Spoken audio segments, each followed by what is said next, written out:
David is running from Shaul. He's tried to run out of the country to the Philistines, but worrying that he's going to be killed in the process, he feigns being a lunatic. And my favorite line, where the king of Gath says, Chaser Meshugaim ani, do I have not enough madmen around me? You want to give me another one? And David thus is able to escape from any possible damage being done to him by the king of the Philistines, presumably the Philistines' former enemies.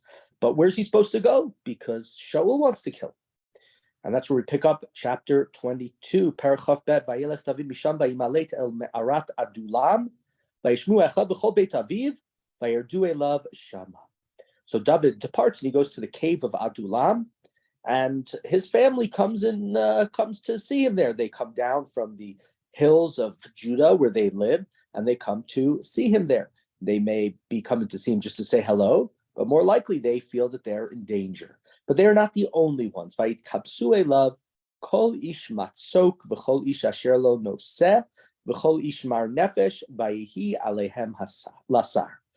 But David also has other people. Anybody who was in terrible debt, anybody who was in a desperate situation, anybody who sort of society had not treated correctly and was desperate, they came and joined David. They saw David as their leader, somebody who maybe they believed society was also not treating fairly at this point, right? David's running away. Everybody knew him as the hero of Israel. And maybe they think, we're going to join him. He's going to be somebody who's going to change the way that this country is governed, that the people are treated. And so he gets this large gathering, and the number of people is very significant. And with them were around 400 men. 400 men is the amount of men that followed Esav. And we pointed this out before. When David was born, he was called, and not David was born, when Esav was born, he was described as being Admoni, ruddy, reddish. I don't know if it's an Archie Andrews. I don't know exactly what it is, but the same description is how David is described when we first meet him coming out from the field, and God says that he's going to be the king. He's called also Admoni.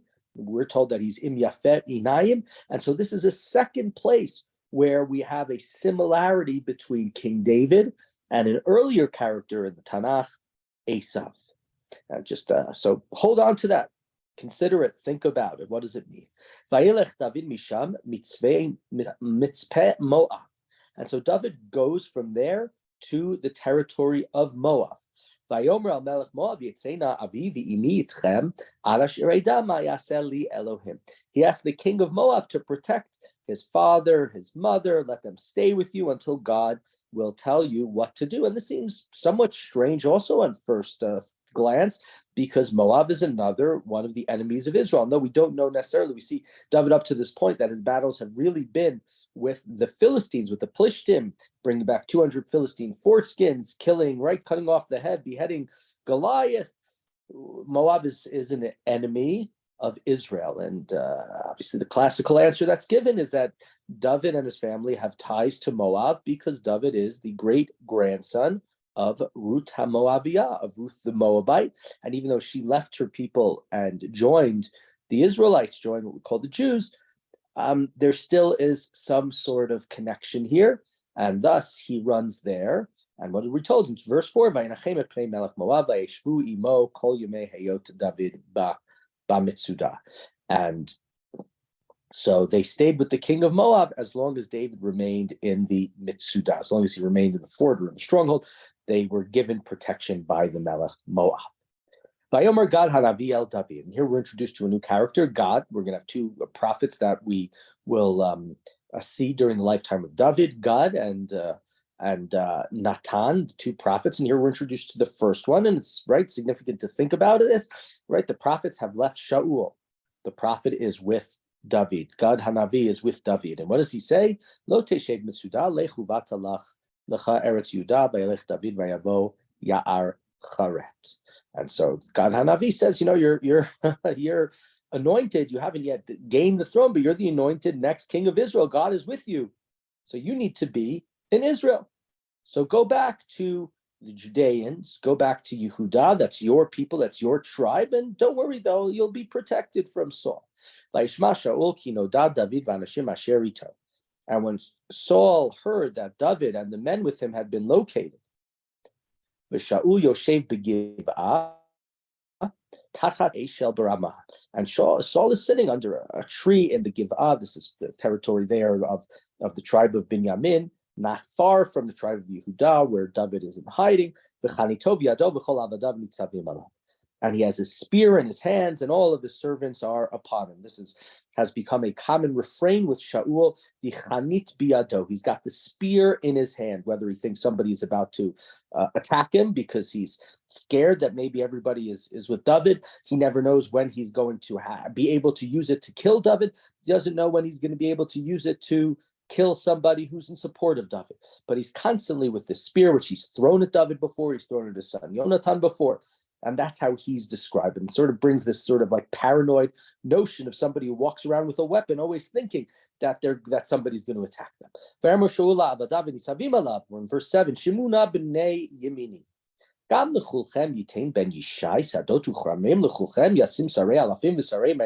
He says, you sons of Benjamin, who are his fellow tribesmen. He's also from the tribe of Benjamin. Do you think that the son of Jesse is going to give you fields and vineyards, and he's going to make you captains of thousands or captain of hundreds, right? He's saying, do you think he's going to give you the government contracts? Do you think he's going to give you the, easy governmental jobs? I'm not saying that every governmental job is easy, but do you think he's going to treat you preferentially the same way I am? And nevertheless, he continues in verse 8, Shartem kulchem alai, v'ein golet ozni b'chorat b'ni im ben Yishai. V'ein cholemikem alai v'golet ozni ki kim b'ni et avdi alai la'orev kayom hazeh. So why have you all conspired against me? No one is telling me that my son made a pact with the son of Jesse, right? We pointed this out numerous times over the last chapter. Shaul doesn't refer to him as David, calls him the son of Jesse, can't even come to say his name. No one's informed me that my son is together with him. Nobody's helping me find him. Why are you guys? Look at what I've done for you. Look at all of the great contracts that I've swayed your way, etc., etc. Why are you not helping me? Why do you seem to be helping my enemy David? Vayan Doeg ha'adomi. And Doeg the Edomite says, V'hu nitzav al abdei Shaul. And he was amongst the servants of Shaul. Others say sort of he was in charge. He had a very serious position as the head of sort of the servants here. Vayomer ra'iti et ben Yishai bo noveh el Elimelech ben Achitov. Remember when David was in Nov in our previous chapter, where he went to the Kohen and he lied and said, I'm on a secret mission from Saul, and asked for bread and asked them for if he has any weapons, and got the sword of Goliath, which was David's. David was the one who killed Goliath. At the end, it said here that there was one of the servants of Shaul was sort of sequestered there, Doeg ha'adomi. And so here Doeg says, I saw David, and he was in the city of Nov with Achimelech, the Kohen. Vayishalo ba'adonai, v'tzeidah natan lo, v'etcherev Goliath ha'plishti natan lo. And here he lies in verse 10. He says, and Achimelech went and inquired of God through the Urim Tumim or some way on behalf of David. That did not happen. That is a lie that was made up. We don't see him do that. Achimelech, when David showed up, was very suspect. What are you doing here? Why are you all by yourself? What's going on? That's where David lied. I'm on a secret mission from Saul. I'm going to meet my troops later. Don't tell anybody. So here, Doeg is lying, at least in part, about whether or not Achimelech really conspired with David. And of course, a great way when you're getting screamed at by your boss and being told that you are not helping out enough, that you are not assisting him, is to pass the blame on to somebody else. And that's what Doeg does here, saying that the blame is with Achimelech the Kohen, right? He says that he gave him bread and he gave him the sword of Goliath. And so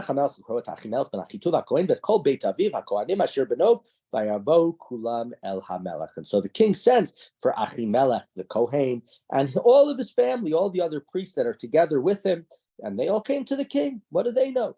Vayomer Shaul, Shmana ben Achitov, And here we see the same thing. He doesn't call him Elimelech, just like he doesn't call David. It's Ben Yishai, it's Ben Achituv, the son of Achituv. Listen to me. Vayomer hineni Adoni. And Shaul says, I'm here, Achimelech says, I'm here, my master. Vayomer elav Shaul lama kishartem alai atau Ben Yishai b'titcha lo lechem b'cherev v'Shaul lo be'Elohim nekroi laila orev kayom hazeh. And so Shaul says to him, why have you and the son of Jesse conspired against me? You gave him food, a sword. You inquired of God from him so he can rise and ambush me. Is that not what you did? Vayan Achimelech et HaMelech vayomer, umi b'chol avadecha k'David ne'eman, v'chatan HaMelech, v'sar el mishma'atecha, v'nichbad b'beitecha. Achimelech doesn't understand. He says, who is a greater servant to the king, who is more trusted than David? David supports you. He's your son-in-law. He does more for you than anybody else. Hayom hachiloti l'shalo be'Elohim chalilali. This is the first time that I inquired of God. Al yashem hamelech ba'avdo davar b'chol beit avi. And he says, I don't understand what you're asking me. Ki lo yadavdecha b'chol zot davar katanu gadol. I don't know what you're talking about. I haven't done anything for him that's out of the ordinary. I didn't know that you had a feud with him. I didn't know that you were fighting with him. And the king says, right, he's not listening. It doesn't matter what Achimelech says. It doesn't matter, right, that he says, I had no idea. I gave him some food. I gave him a sword. It was really his sword. The king just says, he shall die. The king turns to the guards standing by him, and he says, Sobu v'hamitu kohenei Adonai, ki gam yadam im David, v'chi yad'u ki voreachu v'lo galu et ozni, v'lo avu avdei hamelech l'shloach et yadam lefgoa b'kohenei Adonai. The king says to his guards, go and kill them, because they are conspiring with David. They knew he was running away from me, and they did not inform me. But the king's servants refuse. They refuse to go and strike down the priests of the Lord. Yet nevertheless, in verse 18, Doeg the dog is there. Vayomer hamelech ledoeg, and he says to his dog, to his loyal servant Doeg, Sovatauf gabekoanim. Vayisov Doeg ha'adomi vayifkahu bakoanim vayamet. Vayom hahu shmonim v'chamisha ish nosei ephod ba. And Doeg listens, and on that day he strikes down 85 men who wore the linen ephod, 85 kohanim who were in the service of God. V'yatnov ira kohanim hi ka lefi chereb, and after that they went and they destroyed the city of Nov. Me'ish v'yad isha, me'olel v'yad yonek, v'shor v'chamor v'sel lefi charav. And they destroyed everything, men and women, children and infants, oxen, donkeys, sheep, all by the sword. And this verse is very familiar to us, these words, because it's basically the same word along with an extra word given there that maybe there was amongst the Amalekites that weren't in the city of Nob, the word gamal. But the same phrase is used when Shmuel comes to Shaul and says, you need to destroy the Amalekites. God has been waiting to uses vengeance against them. And he says, you have to kill Meish, V'yadisha, Me'olel, V'yadonek, V'shor, V'chamor, and there it says, V'gamal, V'seh, but here the same words are used. And so the massacre happens here. And that's what happens. In fact, Talmud comments about it. He says, somebody who becomes sort of too merciful, who doesn't know how to deal with people who are evil and just lets them off the hook, eventually that person will become a killer themselves. I'm paraphrasing what the Talmud basically says. 20 tells us that there is one descendant of Achimelech, his son Evyatar, and he flees to David. And when Evyatar told David that Shaul had killed all the priests in the city of Nov, Vayomer David le'Evyatar. And here we have a very sad pasuk, an admission by David. Yadati bayomahu ki sham doeg ha'adomi ki hagei jagid l'Shaul. Anochi saboti b'chol nefesh beit avicha. David said, I saw Doeg the Edomite there, and I knew that he would tell Saul, and I am the one to blame for the killing of your father's family. David understands that he made a mistake. His mistake was not necessarily going and asking for help. He was in a desperate situation. He needed food. He needed a sword. He was on the run. But when he saw a person from the house of Shaul, he should have done something about it. And that comes back to the same thing, right? David was, you could say, merciful, or didn't pay attention, or didn't think about the fact that Shaul's servant Doeg was there and what would become of that. And because he allowed Doeg to remain alive, to tell Shaul, the disaster happens to the people of Nov. And so he offers as sort of a consolation, as there's not much he can do. He says to Eviatar, Shva iti al tira ki asher yivakesh et nafshi, yivaket et nafshecha, ki mishmeret ata imadi. He says, stay with me. Don't be afraid, for whoever seeks your life, that is to say, Shaul, seeks my life as well, and I will guard you. And this is a terrible moment. It's a terrible moment. David at least admits his guilt. He understands that he's part of the reason his desire for that bread, which you need food, has resulted indirectly, it's not directly his fault, but has led to the killing of the Kohanim of Nov, the destruction of their city, and only one Kohen is left. And we see here that this chapter very clearly is trying to show us what has happened to Shaul. I think the verse is it in Mishlei, or maybe it's in Kohelet. Al ti tzadik harbe. Don't be too righteous. It's my favorite verse after the one from yesterday. Don't have to be too righteous. Is where the Talmud derives this idea that, don't think that you know better than God. God told you to kill Agag, to kill all of Amalek. Don't think you're more moral than God, Shaul, and leave him alive, because actions and behaviors like that, when you think you're more moral, more merciful, know better than God, will lead you down this road. And so here we finally, in a sense, have Shaul completing the command that was given to him, the command to destroy Amalek, but it's not to the Amalekites. It's just to the opposite. He kills the Kohanim and Nov, and it shows us how terrible things have become. We think back to Shaul when he met him. He was a young man. He was humble. He wasn't of great conceit. He didn't want to be king. He was hiding.